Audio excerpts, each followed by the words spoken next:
Alors, se lancer dans l'élevage de pondeuses en Afrique, est-ce que c'est un parcours semé d'embûches ou une vraie poule aux œufs d'or? C'est un peu la question qu'on explore aujourd'hui. Oui, tout à fait. On va plonger dans les chiffres, les réalités du terrain partagées par des entrepreneurs au Bénin et au Cameroun.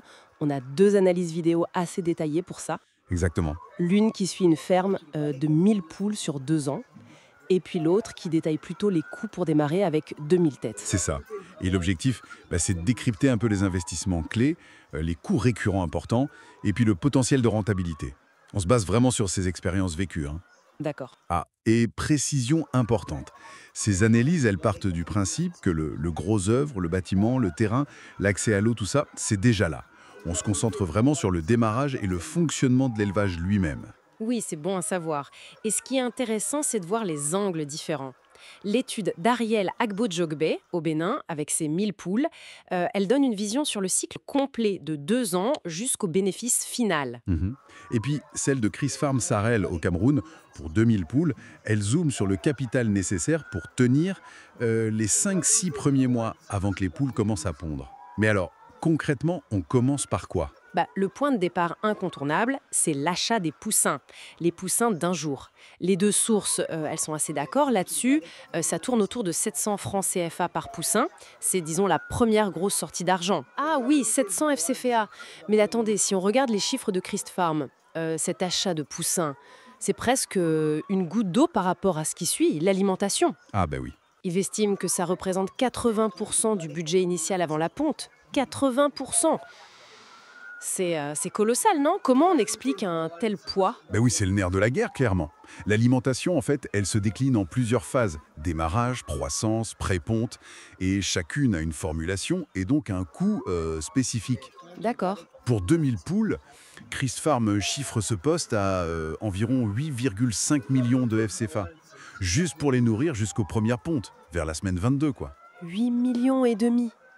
Rien que la nourriture? Oui. Et Ariel, de son côté, il insiste beaucoup sur un point. Faut jamais, jamais lésiner sur la qualité de l'aliment. C'est vraiment crucial. C'est lié directement à la ponte, à la santé des poules. Logique. Donc, on a investi massivement dans la nourriture. Il faut aussi s'assurer que les poules restent en bonne santé. Qu'est-ce que ça implique financièrement, ça? Exactement. Les frais sanitaires, c'est un autre poste important. La vaccination, par exemple. Christophe Farm l'estime à près de 590 000 francs CFA pour les 2000 poules. Hmm. Et à ça, il faut ajouter la prophylaxie, c'est-à-dire toutes les mesures pour éviter les maladies. Anti-stress, vitamines, parfois des antibiotiques en préventif. Et puis il y a aussi le débécage, Le débécage. c'est-à-dire On coupe la pointe du bec. c'est pour limiter les risques de cannibalisme entre les poules ou qu'elles ne piquent les œufs. Ça a un coût aussi, souvent forfaital. D'accord, je vois. Et bien sûr, il faut du personnel pour gérer tout ça, j'imagine. Et du matériel. Tout à fait. Ariel, il insiste sur l'importance d'avoir un bon ouvrier qualifié. Et il recommande, si c'est possible, l'abreuvement automatique. C'est un investissement au départ, c'est vrai, Oui, plus cher au début. mais ça évite les oublis. Ça assure que les poules ont toujours de l'eau. Et ça, pour la ponte, c'est essentiel. D'accord. Bon, une fois qu'on a aligné tous ces coûts, la question qui brûle les lèvres, c'est est-ce que ça rentable? Ah voilà. Le plan d'affaires d'Ariel pour ses 1000 poules est assez éclairant là-dessus. Il évalue les dépenses totales sur 2 ans, hors bâtiment, on le rappelle, à environ 17,6 millions de FCFA, ce qui fait à peu près 26 800 euros. 17,6 millions. Et côté recettes alors? Alors, les recettes totales sont estimées à 25,2 millions de FCFA sur la même période, environ 38 400 euros. Faites le calcul. 25,2 moins 17,6. Ça nous fait un bénéfice net d'environ 7,6 millions de CFA. Presque 11 600 euros. Soit une rentabilité de 43% sur 2 ans. C'est un chiffre qui marque, non? Oui, c'est significatif. Et d'où vient cet argent, principalement? Alors, il y a 3 sources principales. D'abord, la vente quasi quotidienne des œufs. Ça assure un flux de trésorerie assez régulier, ce qui est important. Oui. Ensuite, la vente des fientes. C'est utilisé comme engrais organique et apparemment c'est très recherché par les maraîchers. Ah, d'accord. Et enfin, à la fin du cycle de ponte, on vend les poules qu'on appelle les poules reformées. Ariel dit même qu'il a été surpris par la demande incroyable pour les œufs frais. 43% de rentabilité, une demande forte pour les œufs. Ça a l'air presque trop beau dit comme ça.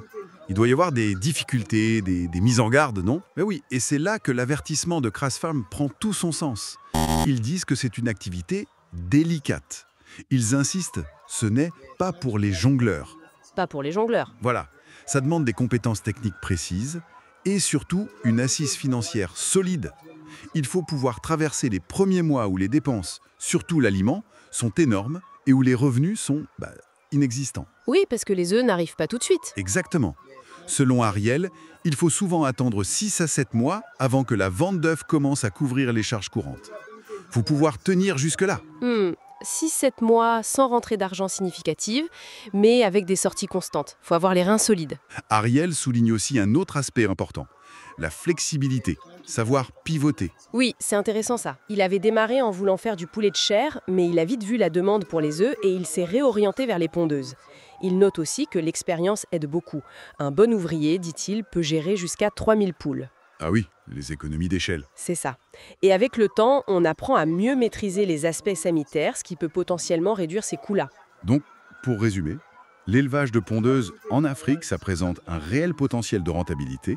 Le 43% d'Ariel, c'est une bonne illustration. Mais Mais voilà, c'est un projet entrepreneurial exigeant. Ça demande une planification sérieuse, un capital de départ assez conséquent, surtout pour tenir le coup au début avec l'aliment, et puis une gestion rigoureuse au quotidien. C'est pas un hobby, quoi. non, clairement pas une activité à prendre à la légère, hein. C'est une vraie entreprise. Et pour aller plus loin, une question qui émerge un peu de ces témoignages, au-delà des aspects financiers, techniques, quels pourraient être les plus grands défis, disons, non dits? Bonne question. Peut-être la fiabilité du personnel, ou la menace constante d'une maladie qui décime le cheptel, ou encore la difficulté d'accéder à des marchés plus rémunérateurs que la simple vente en gros aux revendeurs locaux. Oui, la gestion des risques sanitaires, la commercialisation, ce sont des points cruciaux aussi. Voilà de quoi nourrir la réflexion pour ceux qui seraient tentés par l'aventure.